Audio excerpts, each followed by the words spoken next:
Hello friends, मैं Pankaj. Welcome to crazy GK trick. देखिए friends, यहाँ पर हम पॉलिटी की टेस्ट सीरीज को डिस्कस कर रहे हैं, जिसमें हमने 3 टॉपिक को डिस्कस कर लिया है। भारत का संवैधानिक विकास, संविधान सभा और संविधान के स्रोत। अब हम डिस्कस करने वाले हैं संविधान की अनुसूचियाँ, भाग और अनुच्छेद को। देखिए दोस्तों, इस टॉपिक को हम 2 पार्ट में डिवाइड करके पढ़ेंगे। पहले पार्ट में हम संविधान की अनुसूचियों को डिस्कस करेंगे और दूसरे पार्ट में संविधान के भाग और अनुच्छेद को डिस्कस करेंगे। तो चलिए, सबसे पहले हम संविधान की अनुसूचियों से रिलेटेड जितने भी क्वेश्चन एग्जाम में पूछे जाते हैं उन पर डिस्कस कर लेते हैं। सबसे पहला क्वेश्चन देखिए, वर्तमान में भारतीय संविधान में कुल कितनी अनुसूचियां हैं? तो देखिए, अगर हम भारतीय संविधान की बात करें तो भारत के संविधान में वर्तमान में 12 अनुसूचियां हैं। इसके अलावा भारत का संविधान 22 भाग और 395 आर्टिकल में डिवाइड है। क्लियर? तो चलिए, अब मैं आपको 12 अनुसूचियों के बारे में थोड़ी सी डिटेल समझा देता हूं, ताकि हमें इस चैप्टर के क्वेश्चन में कोई भी दिक्कत ना आए। तो देखिए, अगर हम भारत के संविधान की अनुसूचियों की बात करें तो पहली अनुसूची में भारत के राज्य और केंद्र शासित प्रदेशों का उल्लेख किया गया है। देखिए, अगर कोई भी भारत के संविधान को स्टडी करे तो सबसे पहली अनुसूची में उसको भारत के बारे में पता चले कि भारत में कितने राज्य हैं और कितने केंद्र शासित प्रदेश हैं। तो इसीलिए भारत के संविधान की पहली अनुसूची में भारत के राज्य और केंद्र शासित प्रदेशों का उल्लेख किया गया है। अब देखिए, क्वेश्चन कभी ऐसा भी पूछा जा सकता है कि अगर भारत में कोई भी नया राज्य गठित किया जाता है या 2 राज्यों को मर्ज किया जाता है तो संविधान की कौन सी अनुसूची को चेंज किया जाएगा? तो याद रखिएगा, संविधान की पहली अनुसूची में बदलाव होगा अगर भारत में कोई भी नया राज्य जुड़ता है या नया केंद्र शासित प्रदेश बनता है। इसके अलावा देखिए, भारत की दूसरी अनुसूची में भारत के जो उच्च संवैधानिक पद हैं उनके वेतन और भत्तों का उल्लेख किया गया है। आप यहां पर भत्तों को छोड़ दीजिए, केवल वेतन को याद रखिए। तो भारत के जितने भी उच्च संवैधानिक पद हैं, राष्ट्रपति, उपराष्ट्रपति, ऐसे जितने भी उच्च संवैधानिक पद हैं, उनके वेतन और भत्तों का उल्लेख संविधान की दूसरी अनुसूची में किया गया है। और इसके बाद जो तीसरी अनुसूची है उसमें इन सभी उच्च संवैधानिक पदों की शपथ के बारे में उल्लेख किया गया है कि भारत में कौन सा उच्च संवैधानिक पद का व्यक्ति भारत के किस व्यक्ति के सामने अपनी शपथ लेगा। तो इस प्रकार शपथ का उल्लेख संविधान की तीसरी अनुसूची में देखने को मिलता है। अब देखिए, अगर आपको यहां पर डिफिकल्टी हो रही हो तो मैं आपको शॉर्ट ट्रिक बता देता हूं। देखिए, भारत की पहली अनुसूची में राज्य और केंद्र शासित प्रदेशों का उल्लेख किया गया है। सबसे पहले आपको बता दिया गया कि भारत में राज्य और केंद्र शासित प्रदेश कैसे हैं। क्लियर? अब उनमें व्यक्तियों को अपॉइंट करना है। तो सबसे पहले आप किसी भी व्यक्ति को जब अपॉइंट करोगे तो उससे वेतन की बात करोगे। तो दूसरी अनुसूची में वेतन का उल्लेख देखने को मिलता है। और जब सभी व्यक्ति अपने वेतन को लेकर श्योर हो जाएंगे तो फिर अपने पद को ग्रहण कर लेंगे, और पद को ग्रहण करने के लिए उन्हें अपने पद की शपथ लेनी पड़ेगी। तो तीसरी अनुसूची में शपथ का उल्लेख देखने को मिलता है। अब जब शपथ ले लेंगे तो उनको बैठने के लिए एक सीट की जरूरत पड़ेगी। तो यहां पर चौथी अनुसूची में आ जाती है सीट। अब यहां पर सीट से आप समझ जाओगे कि चौथी अनुसूची में राज्यसभा में सीटों का आवंटन किया गया है। क्लियर? तो यहां पर 4 अनुसूची आपको बहुत ही आसानी से याद हो गई होगी। देखिए, इसके पहले भी हमने अनुसूचियों पर एक वीडियो बनाया था और वहां पर पोयम फॉर्म में बहुत ही सिंपल शॉर्ट ट्रिक से आपको इन सभी अनुसूचियों के बारे में बताया था। अगर आप उस पोयम को भी याद कर लेंगे तो आपको पूरी 12 अनुसूचियां याद हो जाएगी। आपको नीचे डिस्क्रिप्शन में उस वीडियो की लिंक भी दी गई है, आप वहां पर जाके उस वीडियो को जरूर देख लीजिएगा, जिससे अनुसूचियों से आपका कभी भी कोई भी क्वेश्चन गलत नहीं होगा। ओके? तो पहले आपने राज्यों का भारत में गठन कर दिया। अब इन राज्यों को चलाने के लिए जब आपको व्यक्तियों की जरूरत लगी तो आपने उनसे वेतन की बात कर ली, और जब उनका वेतन डन हो गया तो आपने उनको उनके पद की शपथ दिलवा दी। जब उन्होंने शपथ ले ली तो फिर शपथ लेने के बाद वो अपनी सीट पर बैठे, मतलब राज्यसभा में सीटों का आवंटन संविधान की चौथी अनुसूची में देखने को मिलता है। आगे देखिए, संविधान की 5वीं अनुसूची में भारत के जो राज्य हैं उनके अनुसूचित जाति और जनजाति क्षेत्रों का प्रशासन और नियंत्रण का उपबंध किया गया है। क्लियर? तो देखिए, यहां पर अनुसूचित जाति मतलब SC और अनुसूचित जनजाति मतलब ST, दोनों के ही क्षेत्रों के प्रशासन और नियंत्रण का प्रावधान किया गया है। इसके अलावा अगर हम 6ठी अनुसूची की बात करें तो भारत के संविधान की 6ठी अनुसूची में पूर्वोत्तर के 4 भारतीय राज्यों के जनजातीय क्षेत्रों का प्रशासन दिया गया है। और वो 4 भारतीय राज्य कौन कौन से हैं? तो असम, मेघालय, त्रिपुरा और मिजोरम। अब इनको याद करने की एक शॉर्ट ट्रिक मैं आपको बता देता हूं। आप एटीएम के स्क्वायर को याद रख लीजिए। अब देखिए एटीएम के स्क्वायर को आप याद रखेंगे तो ए से हो जाएगा असम, टी से हो जाएगा त्रिपुरा और एम से हो जाएगा मेघालय और स्क्वायर है इसीलिए मिजोरम। क्लियर। अब देखिए आपके दिमाग में क्वेश्चन आ रहा होगा कि सर मणिपुर भी तो हो सकता था।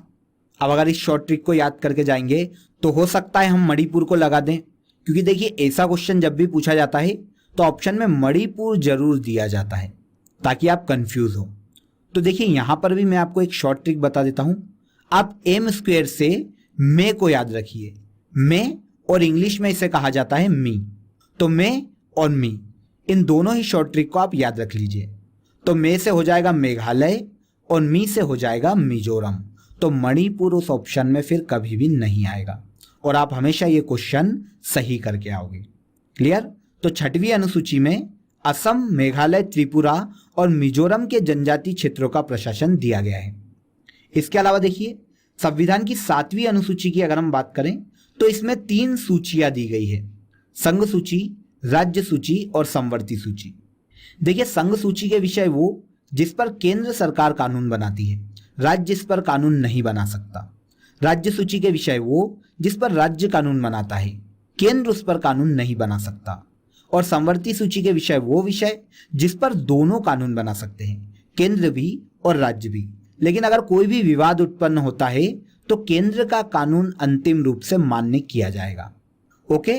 तो इस प्रकार संविधान की 7वीं अनुसूची में संघ सूची, राज्य सूची और समवर्ती सूची का उल्लेख किया गया है। अब देखिए क्या होता है, यूपीपीसीएस की एग्जाम में इनके अंतर्गत दिए गए विषयों के बारे में भी पूछ लिया जाता है। अब देखिए बहुत सारे विषय हैं। अगर हम वर्तमान में संघ सूची के विषय देखें तो यहाँ पर 100 विषय हैं, राज्य सूची में 61 विषय हैं और समवर्ती सूची में लगभग 52 विषय हैं। तो देखिए एक एक विषय को हम यहाँ पर याद नहीं कर सकते, इसीलिए जब आप इससे रिलेटेड क्वेश्चन देखेंगे तो आप ऑप्शन से ही ऐसे क्वेश्चन को सॉल्व कर लेंगे। जब मैं आपको क्वेश्चन बताऊंगा इससे रिलेटेड तो वहां पर हम इसको डिस्कस करेंगे। आगे देखिए 8वीं अनुसूची की बात करें तो 8वीं अनुसूची में संविधान में भाषाओं का उल्लेख किया गया है। भारत में 22 भाषाओं को संवैधानिक मान्यता दी गई है। जो मूल संविधान था उसमें 14 भाषाएं शामिल थी, क्योंकि भाषा के आधार पर 14 राज्यों का गठन किया गया था, इसीलिए संविधान में 14 भाषाएं शामिल थी। लेकिन देखिए वर्तमान में 22 भाषाएं संविधान में शामिल है और वो किस अनुसूची में दी गई है तो याद रखिएगा 8वीं अनुसूची में दी गई है। तो देखिए ये जो 8 अनुसूची थी वो मूल संविधान में शामिल थी, वो मूल संविधान जो कि 26 जनवरी 1950 को लागू किया गया था। लेकिन देखिए वर्तमान में भारत के संविधान में कितनी अनुसूचियां हैं तो 12 हैं। अब बाकी की 4 कब कब जोड़ी गई हैं हम उन पर डिस्कस कर लेते हैं। तो देखिए दोस्तों 9वीं अनुसूची जोड़ी गई थी, पहला संविधान संशोधन किया गया था 1951 में और 1951 में पहले ही संविधान संशोधन में 9वीं अनुसूची को संविधान में जोड़ दिया गया था। जमींदारी उन्मूलन के लिए राज्य भूमि सुधार अधिनियमों को संवैधानिक सुरक्षा प्रदान करने के लिए 9वीं अनुसूची को संविधान में जोड़ा गया था और यह पहले संविधान संशोधन 1951 में जोड़ी गई थी। इसके बाद देखिए 10वीं अनुसूची को जोड़ा गया था 52वें संविधान संशोधन के तहत, जो कि 1985 में किया गया था और इसके तहत दल बदल के लिए एक कानून बना दिया गया। देखिए 1984 में इंदिरा गांधी की मृत्यु के बाद जब 1985 में राजीव गांधी की सरकार आई तो बहुत राजनीतिक उथल पुथल मची हुई थी और बहुत सारे जो पार्टी के लोग थे वो अपने अपने दल छोड़कर दूसरे दलों में जाने का सोच रहे थे। इसीलिए 52वां संविधान संशोधन 1985 में किया गया और दल बदल के खिलाफ एक कानून लाया गया कि अब कोई भी व्यक्ति जीतने के बाद दूसरी पार्टी में शामिल नहीं हो सकता है पर कुछ शर्तों के साथ। ओके। तो ये थी 10वीं अनुसूची जो कि 52वें संविधान संशोधन के तहत शामिल की गई थी। इसे याद रखिएगा, ये वेरी आईएमपी है, बहुत ज्यादा एग्जामों में पूछी जाती है कि दल बदल विरोधी अनुसूची कौन सी अनुसूची है तो 10वीं अनुसूची है। इसके बाद देखिए 11वीं अनुसूची लाई गई थी 73वां संविधान संशोधन 1992 के तहत, जिसके तहत भारत के संविधान की 11वीं अनुसूची में पंचायती राज को शामिल कर लिया गया था और इसे 29 विषय घोषित कर दिए गए जिस पे पंचायत कानून बना सकती है या पंचायत अपने निर्णय खुद ले सकती है। तो याद रखिएगा इसे भी कि पंचायती राज के अंतर्गत कितने विषय शामिल है तो 29।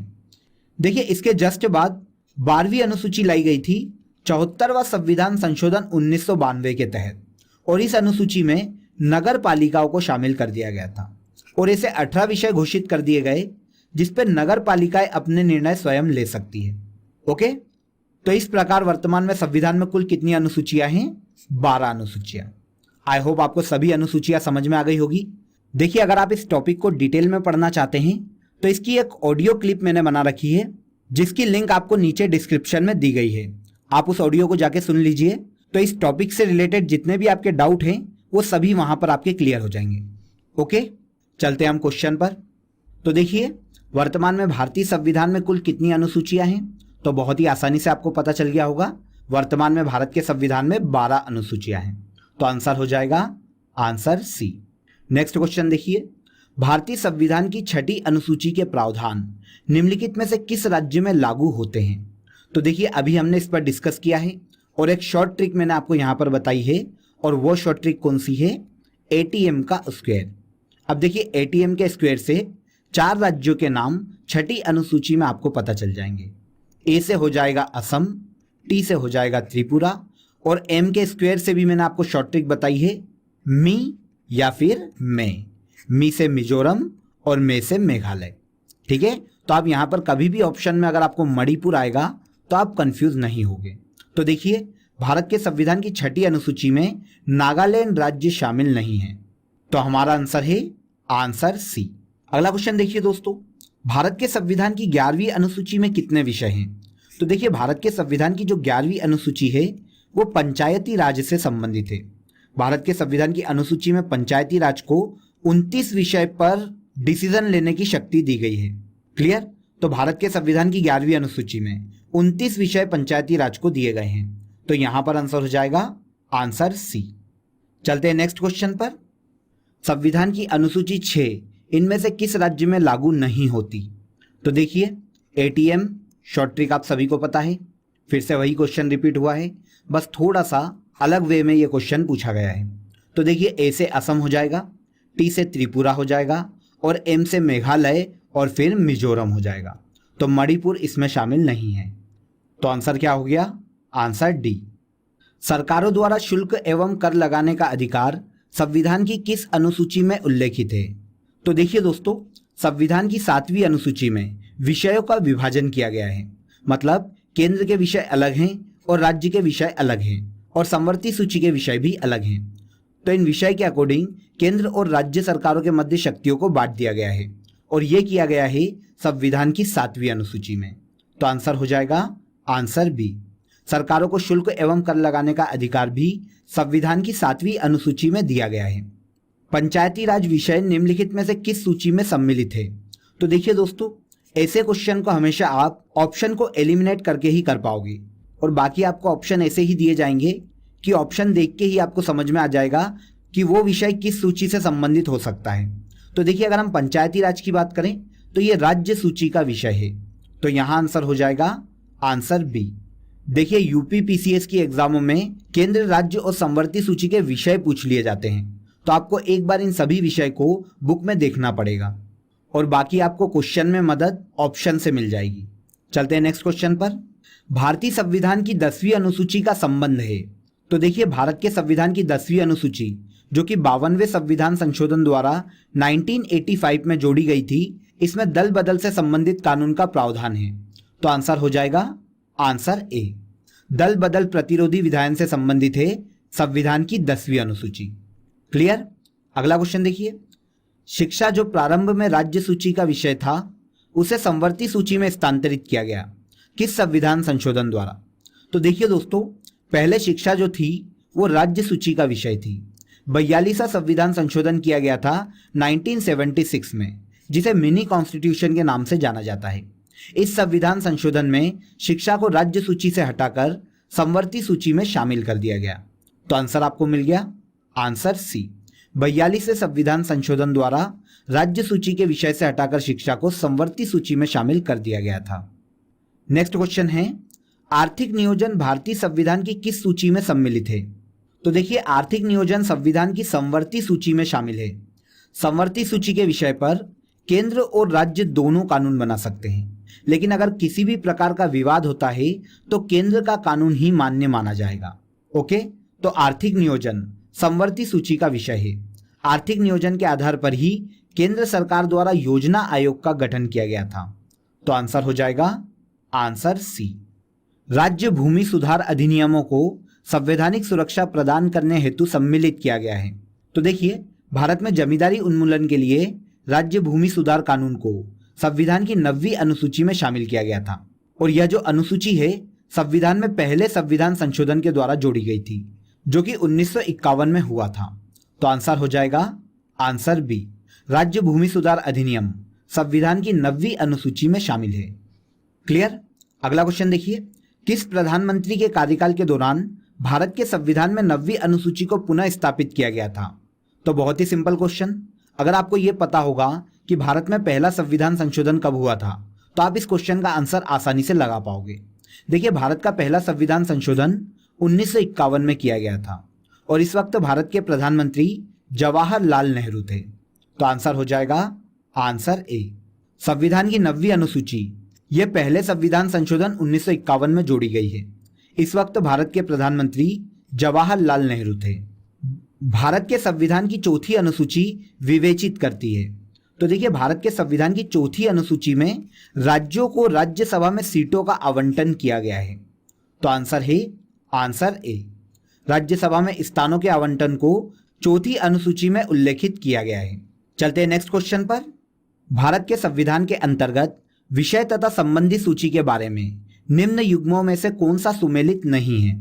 तो देखिए, पहले भी मैंने आपको बताया था कि अगर ऐसे क्वेश्चन 7वीं अनुसूची से पूछे जाते हैं तो आपको ऑप्शन को एलिमिनेट करना सीखना पड़ेगा, तभी आप ऐसे क्वेश्चनों को आसानी से हल कर पाओगे।